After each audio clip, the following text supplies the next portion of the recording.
Dubai international cricket stadium में आज खेले जाने वाले एशिया कप के पाकिस्तान इंडिया मैच में दबाव भी इंटरनेशनल लेवल का होगा। इसे आप एल क्लासिको बल्कि ऑस्ट्रेलिया इंग्लैंड की एशेज किस्म का प्रेशर समझ सकते हैं। पाकिस्तान और इंडिया का टकराव हमेशा ही क्रिकेट वालों के लिए मुकम्मल तफरीह का दर्जा रखता है, लेकिन इस बार माहौल इतना गर्म और तनाव वाला है कि दोनों मुल्कों के शहरी एक बार फिर से 6-7 मई वाले हालात में हैं। दोनों मुल्कों के लिए हालिया जंग के बाद किसी भी सतह पर नॉर्मल ताल्लुक़ का ये पहला मौका है, लेकिन इससे ज़्यादा ये मैच आसाब की जंग है। खिलाड़ियों के लिए भी और तमाशाइयों के लिए भी। हर गेंद, हर शॉट, फील्डिंग का हर लम्हा, कोई भी चीज़ इतनी यादगार बन सकती है जैसे मियांदाद का छक्का था। पाकिस्तान ने 1952 में पहला टेस्ट मैच इंडिया के खिलाफ दिल्ली में खेला। तकसीम के जख्म ताज़ा थे, एक दूसरे को हराना उस दिन से आज तक कौमी वकार का मसला समझा जाता है। यानी ये स्पोर्ट्स राइवलरी 70 साल बाद आज के दिन एक बार फिर अपने जोबन पर होगी। पाकिस्तान और इंडिया में जंगें पहले भी हो चुकी हैं, लेकिन उस वक्त ये होता था कि क्रिकेट बंद कर देते थे। 65 और 71 की जंगों के बाद दोनों मुल्कों का पूरे 15 साल तक कोई मैच नहीं हुआ, और अब 2025 के मई में जंग के बाद उसी साल सितंबर में हम क्रिकेट खेल रहे हैं। तो वसीम अकरम की ये बात समझ नहीं आती कि मैच पर फोकस करें, क्योंकि it is just a game. India में बाज़ हल्के इस मैच के बाइकआउट का मुतालबा कर रहे हैं, जबकि पाकिस्तान में शायकीन इसे कौमी वक़ार का सवाल बनाए बैठे हैं। इंडियन क्रिकेट बोर्ड का वाज़े बयान मौजूद है कि हुकूमती पॉलिसी के मुताबिक दो तरफा क्रिकेट मुमकिन नहीं, और पाकिस्तान बार बार कहता है कि खेल को सियासत से अलग रखा जाए।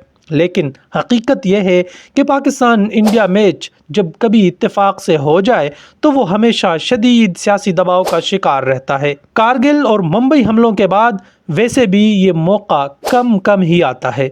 एशिया कप 2025 के इस बड़े मुकाबले से पहले प्रेशर इस लेवल का है कि इंडियन कप्तान सूर्या कुमार यादव और हमारे पीसीबी चेयरमैन मोहसिन नकवी के मुसाफे की फुटेज तक ज़ेर बहस आ रही है। यह भी कहा जा रहा है कि पाकिस्तानी कप्तान सलमान अली आगा और सूर्या कुमार एक दूसरे को इग्नोर कर रहे थे। जब हाल ये है तो असल मैच किस कदर कांटेदार होगा। दूसरी जानिब एक मसला ये भी देखने में आ रहा है कि इंडिया और पाकिस्तान मैच की टिकट पहले जहां लम्हों में ख़त्म हो जाते थे, इस बार दुबई में टिकटों की फ़रोख्त तवक्को के मुताबिक नहीं हुई। उसकी वजूहात दो ही हो सकती हैं, या तो टिकट दोनों मुल्कों के अवाम की पहुंच से ज़्यादा महंगे हैं, या फिर सब के सब पॉपकॉर्न सामने रखकर सुकून से घर बैठ के मैच देखना चाहते हैं। हर किस्म के तनाव के बावजूद माजी करीब में ऐसे लम्हे आए जब खिलाड़ियों ने स्पोर्ट्समैनशिप का मुजाहरा किया, जैसे 2021 में जब बाबर और रिजवान ने इंडिया को 10 विकेटों से शिकस्त दी तो मैच के बाद कोहली ने उन्हें गले लगाकर दाद दी। लेकिन इस बार सूरत हाल मुख्तलिफ है। किसी भी किस्म की गर्मजोशी, बल्कि खिलाड़ियों की एक दोस्ताना मुस्कुराहट भी उनके लिए सारी उम्र का ताना साबित हो सकती है। याद रहे कि पाकिस्तान और इंडिया वो ममालिक हैं जहां शिकस्त के बाद खिलाड़ियों के खिलाफ शदीद रद्द अमल आता है, और शायद यही दबाव इस वक्त दोनों टीमों को नर्वस भी कर रहा होगा। दुबई में आज की शाम जब दोनों टीमें मैदान में उतरेंगी तो ये सिर्फ एक मैच नहीं होगा, बल्कि दिहाइयों पर मुहित एक कहानी का ताज़ा बाब होगा।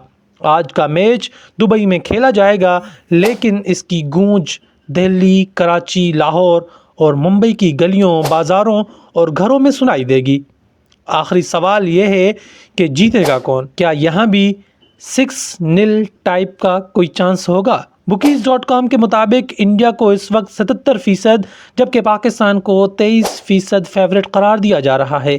शुभमन गिल, शामी, बाबर आजम और शाहीन अफरीदी से भी उम्मीदें वाबस्ता हैं। दुबई स्टेडियम में उमूमन हदफ का ताक़ुब करने वाली टीमों को बरतरी हासिल रहती है, लेकिन माहिरीन के मुताबिक 170 से 180 रन्स का हदफ इस पिच पर अच्छा टफ टाइम दे सकता है। माहिरीन मानते हैं कि टॉस जीतने वाली टीम को पहले बॉलिंग करने का फैसला करना चाहिए, और ये कि स्पिनर्स का किरदार इस पिच पर फैसला कुन होगा।